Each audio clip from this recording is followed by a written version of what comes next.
Good morning everybody and welcome back to VG Myths, the online internet video game TV show that never asks for directions. Sonic the Hedgehog is the grand finale of the Mega Drive Sonic trilogy, telling the story of Sonic's genesis as he holds right to win one final time. Naturally, that means for one final time, we have a mission to take care of.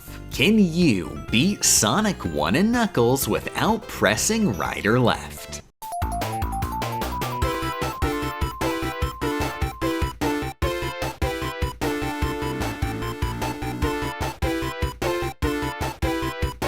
Mission failed!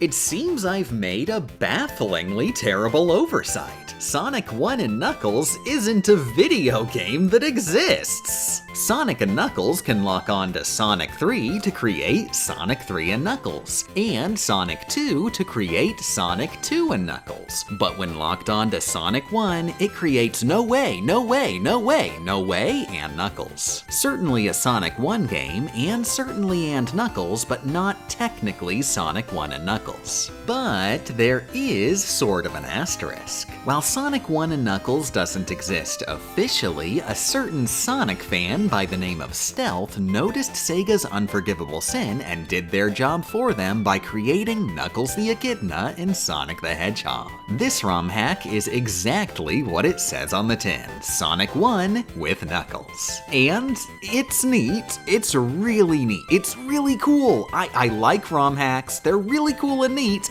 Billabob even did a really cool and neat no right or left challenge of this ROM hack.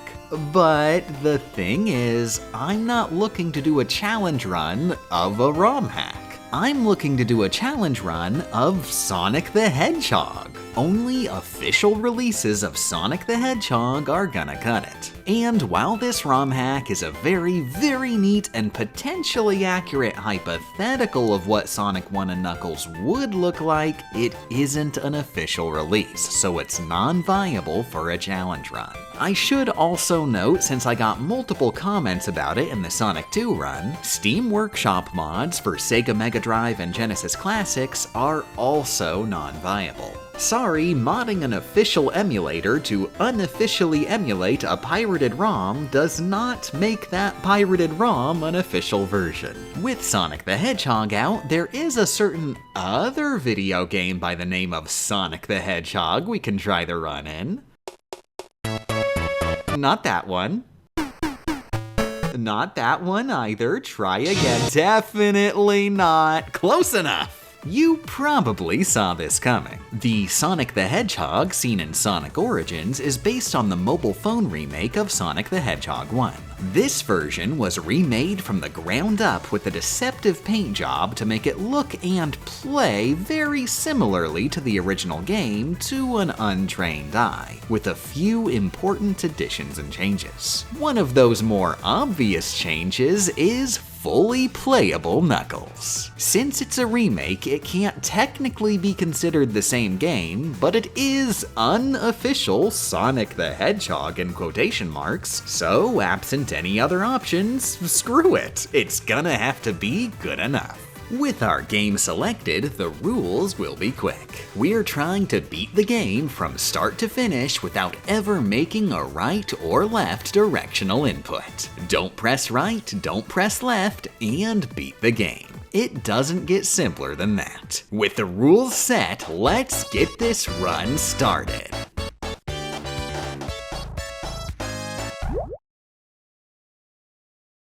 Mission failed! Turns out Sonic Origins Sonic 1 is completely non-viable. While Sonic 3 and Knuckles let you choose your character by pressing up and down, and Sonic 2 and Knuckles simply starts the game instantly as Knuckles, Sonic Origins and Knuckles has a horizontal character selection menu. The cursor starts on Sonic, so the only way to select Knuckles is by pressing left once or right twice. And yes, of course giving directional input in the menu counts as giving directional input. Who the hell do you think I am?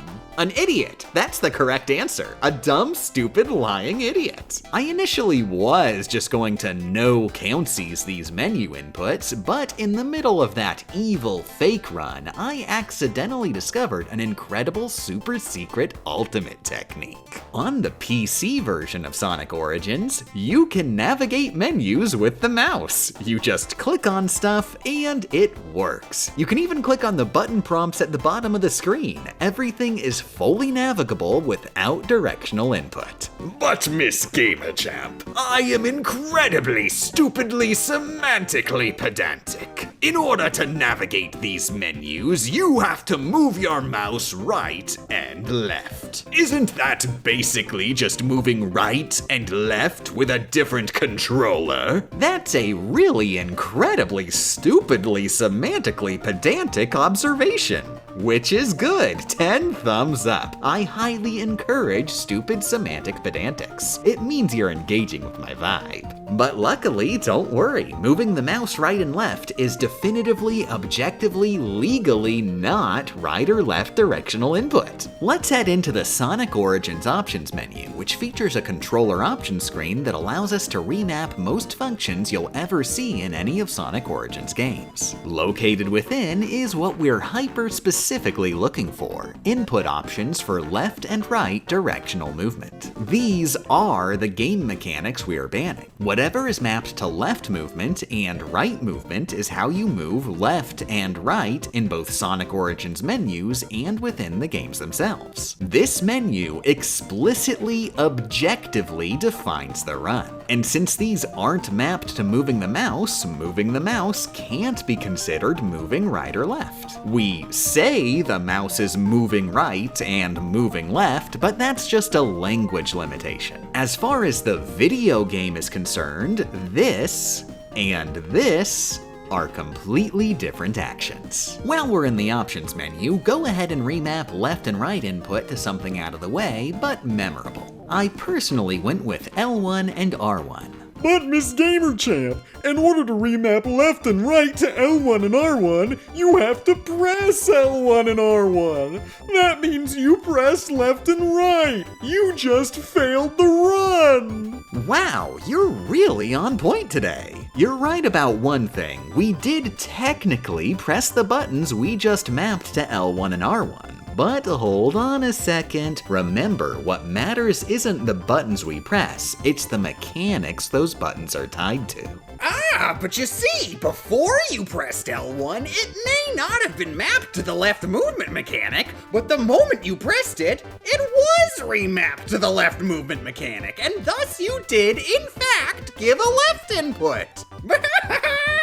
That is certainly feasible, depending on how Sonic Origins interprets button inputs internally, but we shouldn't make any assumptions either way. Luckily, believe it or not, we have yet another measuring stick to objectively prove pressing L1 to map it to left directional input does not, in fact, press left. When you remap any inputs, the game pops up a prompt asking you to press the confirm button to confirm your selection. And it just so happens one of the inputs you can remap is the confirm button. I remapped the confirm button from X to circle as I am wont to do, and bam, official explicit confirmation. In order to confirm my remapping of confirm from X to circle, I must press the X button to confirm. Meaning, at the time of this prompt, the circle button is not the confirm button, even though I just mapped it to the confirm button. It won't legally become the confirm button until after I confirm with X. This definitively proves that button remappings are not in effect until after the confirmation screen, and thus we can remap right and left directional input without ever pressing a button which is currently mapped to right and left. Okay, wow. I promise that's it. We are done. We have figured out how to play the video game we figured out to play. Now we can actually do it. For reals, I promise. We're actually in Green Hill Zone. Let's get this run started. Mission, we're playing the game. Don't worry, everything's fine. As you might expect, the game's first levels are outlandishly easy. The game was not designed with Knuckles gliding in mind. Start gliding as you approach ledges to skip through almost the entirety of each level. In Act 3, make sure you've got a good batch of rings while approaching the end and drop down to ground level to pass the checkpoint before the first boss battle. Keep in mind throughout the run, especially in boss battles, that if you die, you normally start at the most recent checkpoint with 0 rings. However, if you exit game, then continue from your save file, you'll start at the checkpoint with your ring count restored, allowing for infinite retries with no penalty. On the incredibly off chance you're unfamiliar, Eggman will travel left and right across the top of the screen while swinging a wrecking ball below. Unfortunately, Eggman is too high to damage from ground level, and we had to scroll the screen past the left platform to trigger the battle. Since we're facing right, that means we have no method of damaging Eggman, except one trick you may remember from the last 2 games. Sonic Origins faithfully recreated the "oh no" mechanic, turning Knuckles in the direction of any ledge he teeters on. As long as you don't overshoot your mark, you can always turn around by landing on the edge. And if you do overshoot your mark a little, intentionally getting hit by the wrecking ball will bounce Knuckles back, though be warned that your final ring will always fly to the left and thus become unobtainable if it bounces past the left platform edge. With extremely precise movement, this is possible.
However, if you're bad at video games, an alternative strategy is recommended, which I found out about after the fact watching Billabob's run of the ROM hack. Get yourself on the left edge of the arena while facing right through a combination of "oh no's" and wrecking ball damage. Now you can do simple spin dash jumps to damage Eggman and roll yourself back enough to repeat until Eggman's toast. On to Marble Zone. In the ROM hack, you could once again simply glide forward, climb over a wall, and zoom to the end of the level. Unfortunately, the mobile remake saw fit to change this part of the level's design. The wall now stretches up to the level boundary, making it impossible to bypass. We have no choice but to play through the full level indoors. We quickly encounter a problem. This switch raises the spike chandelier while pressed down and releases it if let go. The obvious dev-intended solution is to push the nearby block onto the switch. In Sonic 3 and Knuckles, Knuckles had the ability to push some objects by spin dashing directly next to them. I went ahead and tried it in the Sonic 1 ROM hack just to see, and while it doesn't work the same as in 3 and K, you can, in fact, push blocks inch by inch both by spin dashing and gliding. Unfortunately, in Sonic Origins, this mechanic was not recreated. Spin dashing and gliding into a pushable object has absolutely no effect. We thankfully don't have to worry about that though. Land on the switch yourself, spin dashing to get flush with the wall, then make an ultra-precise glide. You'll just barely get hit by the spikes and push down into the pit. From there, you can wibble-wobble between the walls to hit the next checkpoint. The rest of the level can be navigated for free. Act 2 begins same as the first, with an infinite wall blocking the path forward, forcing us down into the dev-intended path. And incredibly unfortunately, down here we find a horrifying sight. A pushable block which is directly in our path, preventing us from moving any further into the level. I tried basically everything I could think of, which for the most part just meant mashing the jump button, but this block refuses to offer any alternatives. Only 2 zones in, the Sonic 1 and Knuckles Hold Right to Lose challenge is mission failed. But obviously, that doesn't mean we're done yet. From this point forward, this is a minimalist run. We're trying to beat the game with our horizontal input counter as low as possible. The rest of the level poses mostly no risk. Near the end is a gauntlet of spike chandeliers with an invincibility monitor located just before it. Grab the monitor to phase through all the spikes. In Marble Zone Act 3, for once you can climb through the first wall, though it still leads into an indoor area. Unlike the first 2 acts, there are no tricky traps to speak of until the boss battle, which is substantially easier than Green Hill. Positioned right, Eggman's flames will bounce you back into your last ring, allowing for an infinitely repeatable pattern. Enter Springyard Zone. I've got good news and bad news. The bad news is you will not be drinking any lattes in this run. Because the game allows us to exit to menu and retry from the most recent checkpoint without penalty, any scenario where Knuckles is permanently stuck can be escaped instantly via reload. The good news is the actual risk of being in such a situation is way lower. Most bumper sections will filter you down to solid ground. Keep to the top path whenever possible, as usual. Oh hey, would you look at that? Sure, why not? In Sonic 1, special stages are actually genuinely playable without left and right. Even though your only available action is jumping, it's still totally feasible to collect Chaos Emeralds. Not that I care to get them all, but it's neat. In Springyard Act 3, there's a minor hiccup in this section, with tons of sliding block platforms in a row. When you first get up here, you'll be facing left. Glide across without regard for positioning. Even if you collide with a block, Knuckles will continue gliding after descending past it, and even at this slowed speed can reach the left wall. Reverse direction near the top of the wall, then carefully glide forward. With sustained glides, these jumps are surprisingly easy until the last platform. A glide started over the level boundary will have its momentum arbitrarily cut to 0. You'll have to thread the needle, starting your glide right in the sweet spot. Near the end of the level is the hardest challenge in the run, the rhythm minigame. No.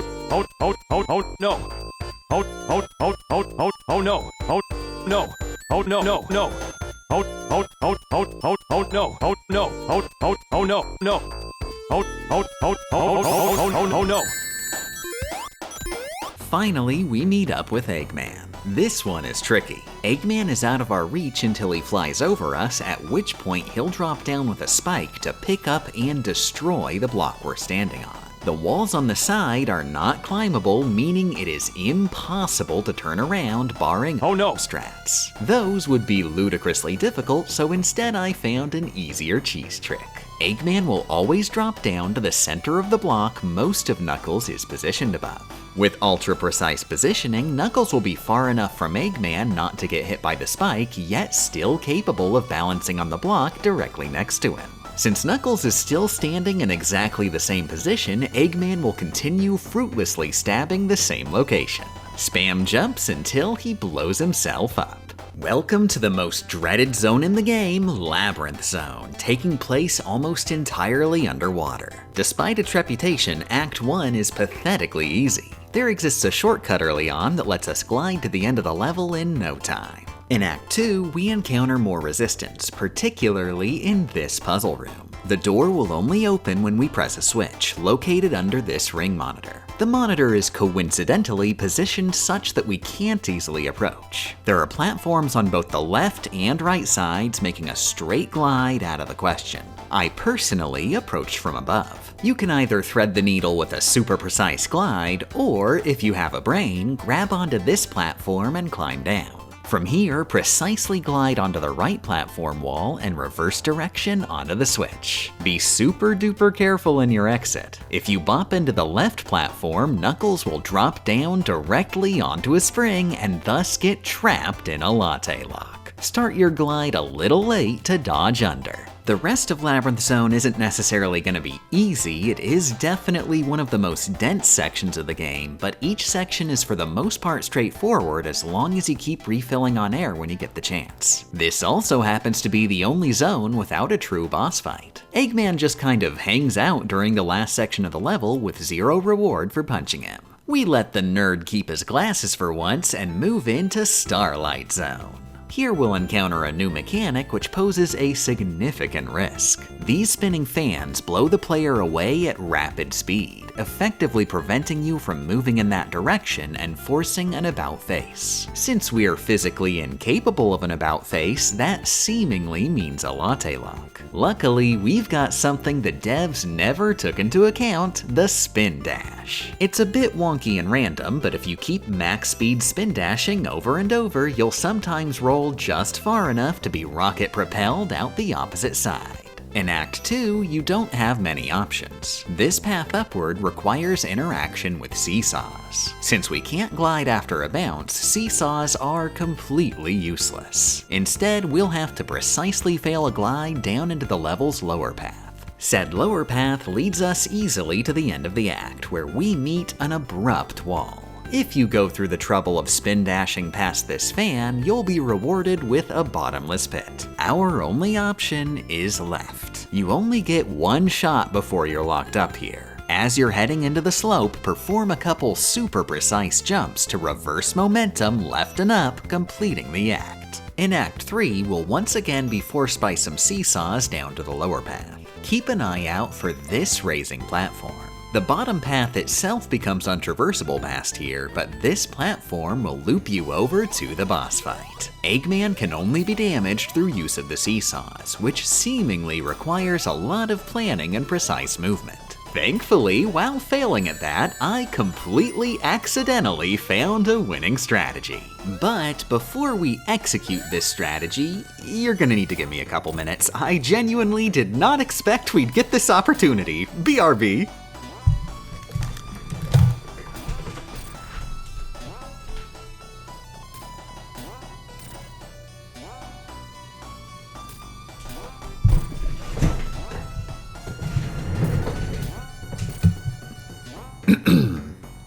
Okay, I'm ready.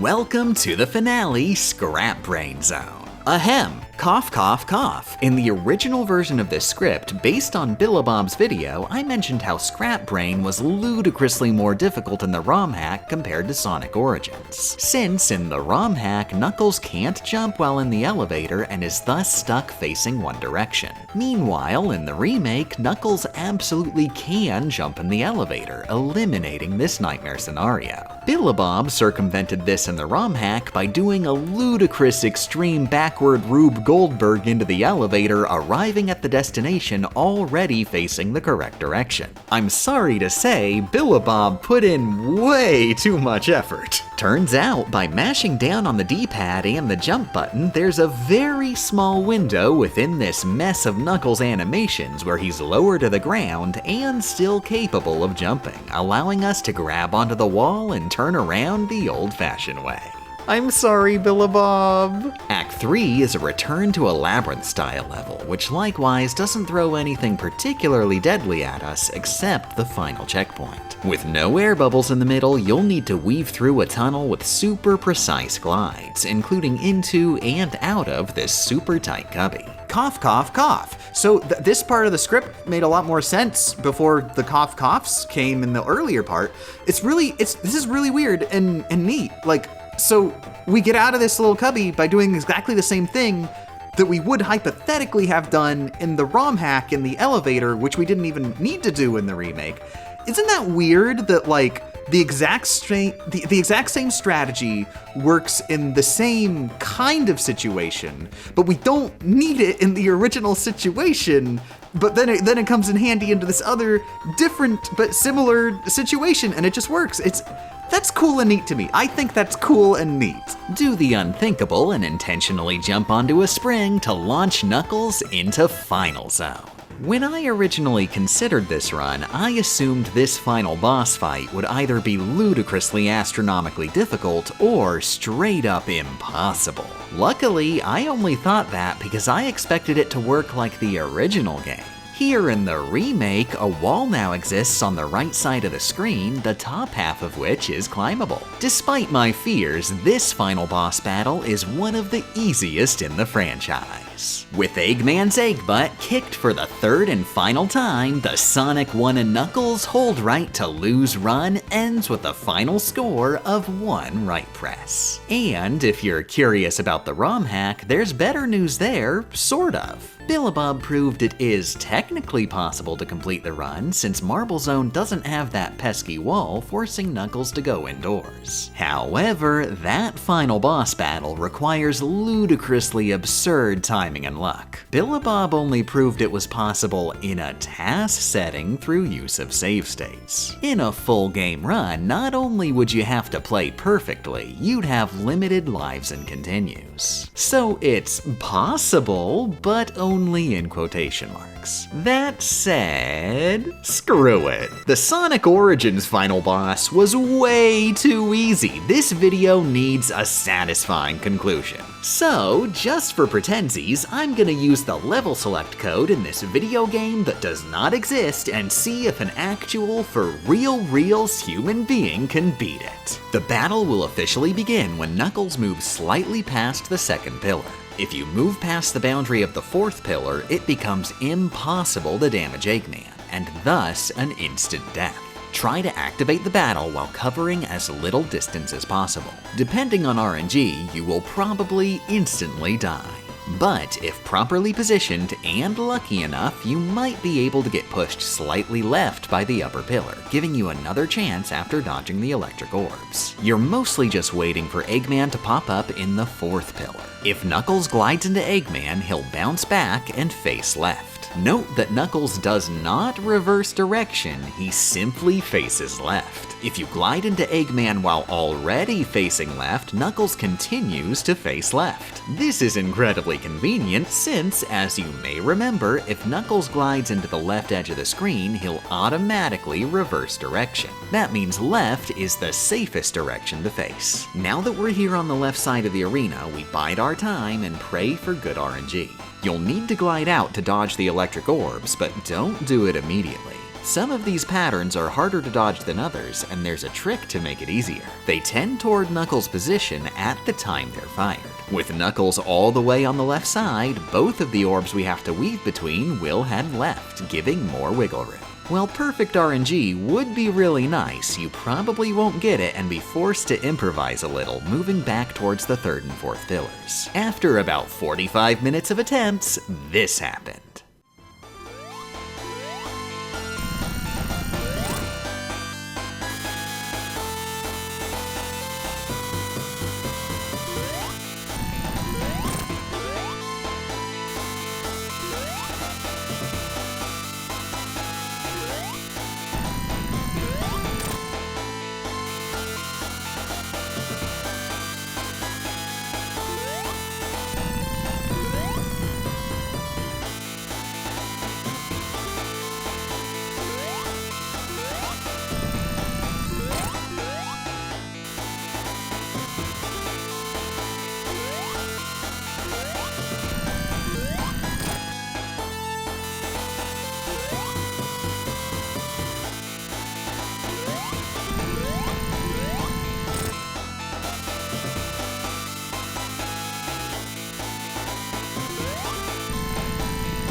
With Eggman's egg butt kicked for the third and final time for the second time, the Sonic 1 and Knuckles hold right to lose run is mission pre-tensied.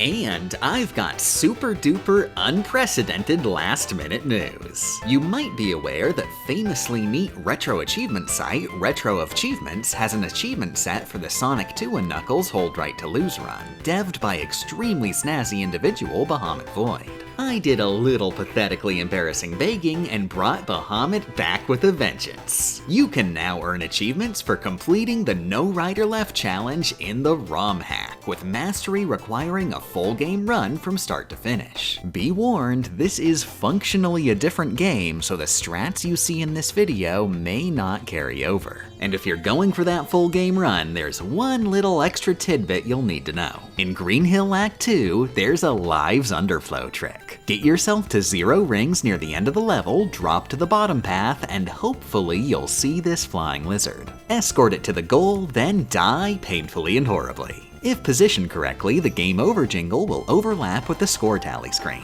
The score tally will end sooner than the game over jingle and thus begin Green Hill Act 3 with Knuckles at 0 lives. Similar to Sonic 2, if you die with 0 lives, you'll end up with 5 lives, which is a really big number. If you think you're bad enough at video games, head over to retroachievements.org and start sucking. A direct link to the subset is in a pinned comment. And because I hate myself, I'll be streaming an attempt at the subset at twitch.tv/GameChamp3K right now. Come on in and enjoy my suffering.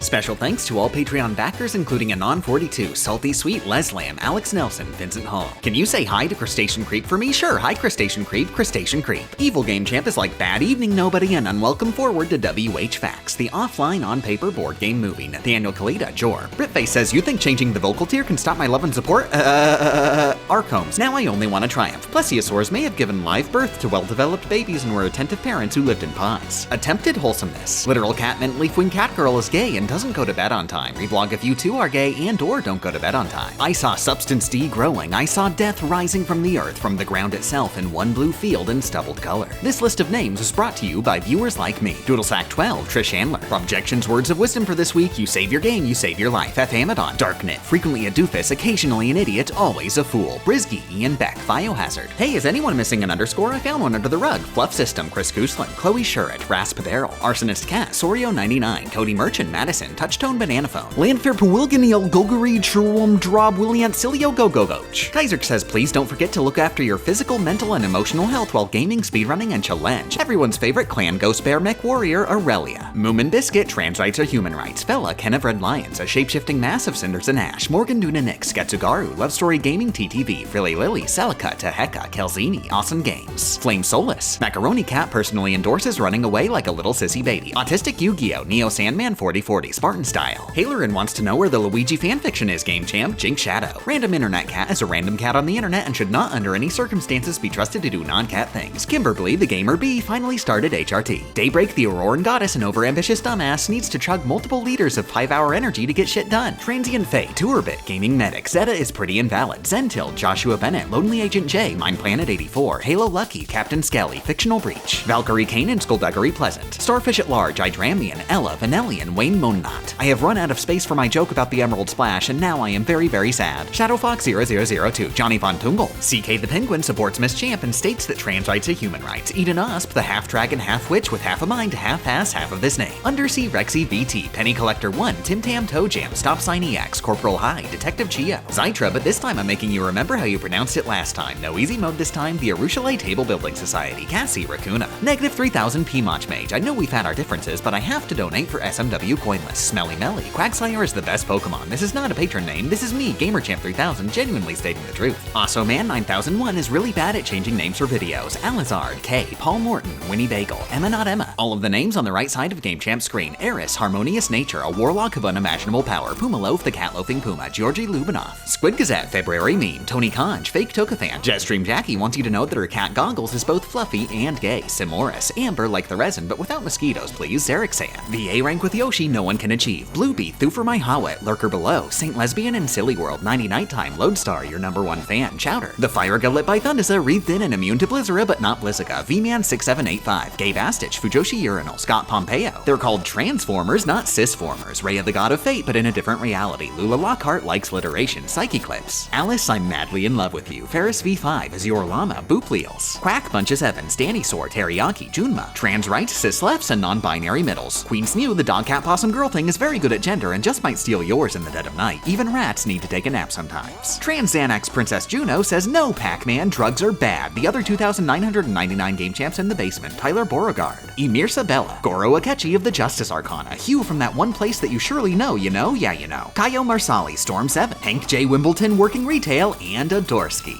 Let me know how much this video sucks and how to improve in the comments below. One singular, satisfying latte for watching, and get out of my house.